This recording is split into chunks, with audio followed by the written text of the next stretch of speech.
Alors, on va dans cette vidéo améliorer un petit peu le design visuel de la page insert.php. Pour ceci, je vais utiliser le CSS de Twitter Bootstrap. Je ne vais pas avoir besoin de le télécharger pour ma part, je vais uniquement utiliser un CDN. C'est un serveur en ligne qui inclut déjà le CSS de Bootstrap, qui nous suffira pour ce dont on a besoin. Alors je vais uniquement l'ajouter ici. Pour vérifier que ça fonctionne, l'aspect visuel change un petit peu, donc c'est déjà plutôt pas mal. On va essayer d'améliorer un petit peu tout ça. Alors, on va avoir besoin du coup d'ajouter des divs. Alors donc les divs, ce sera avec la classe form-group. Donc ça, on peut le retrouver dans la documentation de Twitter Bootstrap. On va juste refaire l'indentation pour que ce soit un petit peu plus joli.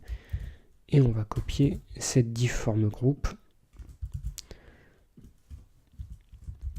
qui va nous permettre d'améliorer le design visuel. Alors je pense juste à fermer les balises div pour que ça puisse être cohérent en termes de syntaxe HTML. Il m'en reste encore une à fermer.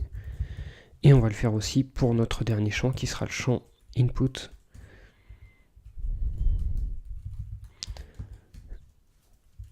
Pour que ce soit aussi un petit peu plus joli pour le champ input. Alors, déjà le design est un petit peu mieux, mais c'est pas encore tout à fait ça, parce qu'il faut qu'on ajoute les classes form control pour nos champs. Alors c'est ce qu'on va faire immédiatement. Classe form control. On va le faire aussi pour la balise textaria et pour les deux champs de type input. Alors voilà, on doit avoir un visuel qui est déjà un petit peu plus joli. Alors il prend toute la largeur, donc on va essayer de faire en sorte qu'il ne prenne que la moitié de la page. Alors pour ceci, on va ajouter une div ici qui aura la classe suivante. Donc ce sera un col-md-6, parce que pour ma part, je suis sur un format médium.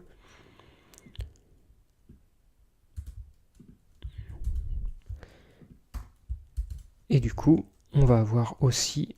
alors je sais plus comment ça s'appelle exactement, il me semble que c'est col-md-offset 6, c'est que je suis pas sur la bonne page.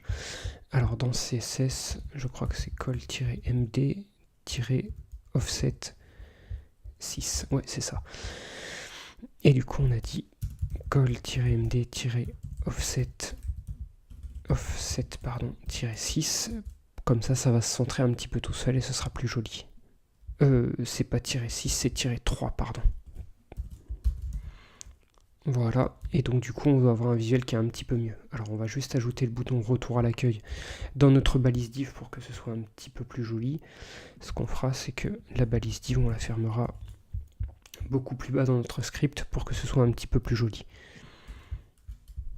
Voilà.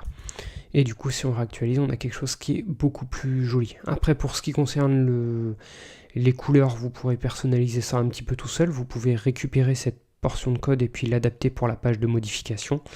En ce qui concerne la page d'affichage, je vous laisserai la faire un petit peu tout seul. Comme ça sera peut-être pas plus mal. Ça vous fera pratiquer un petit peu. Et du coup, je vous invite dans la prochaine vidéo, on va essayer d'améliorer encore un petit peu notre application.